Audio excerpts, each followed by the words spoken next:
স্বামী মারা যাওয়ার সাথে সাথে কি স্ত্রীর নাকের দুল, কানের দুল, হাতের বালা এগুলো খুলে ফেলতে হবে?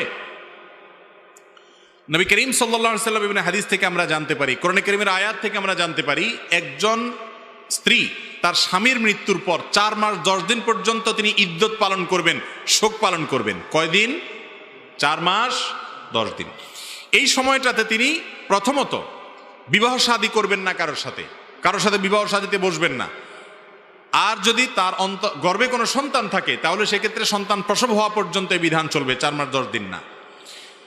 আর এই ইদ্যত পালনের সময়ে 4 মাস 10 দিন অথবা গর্ভ খালাস হওয়া পর্যন্ত, এই সময়টাতে ইদ্যতকালীন সময়ে তার যে অন্যান্য বিধান আছে সেগুলো প্রযোজ্য। বিশেষ করে 4 মাস 10 দিন ইদ্যত পালনকালীন সময়ে যেই ঘরে থাকা অবস্থায় স্বামী মৃত্যুবরণ করেছেন ওই ঘরে, ওই বাড়ির আঙ্গিনার বাইরে প্রয়োজন ছাড়া যাবেন না।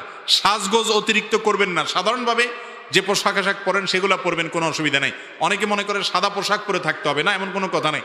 সাধারণ পোশাক আশাক তিনি যেগুলো বাসা বাড়িতে পরেন ওগুলো পরে থাকবেন। আর স্বর্ণ গহনা, আলাদা করে কোনো স্বর্ণ গহনা পরে সাজগোজ করবেন না। কারণ হাদিসে নবী করিম সাল্লাল্লাহু আলাইহি সাল্লাম স্বামীর মৃত্যুর পর স্ত্রীর জন্য যে কাজগুলো করতে নিষেধ করেছেন তার ভিতরে হলি এবং এই অলংকার ইত্যাদি এগুলো সে ব্যবহার করবে না।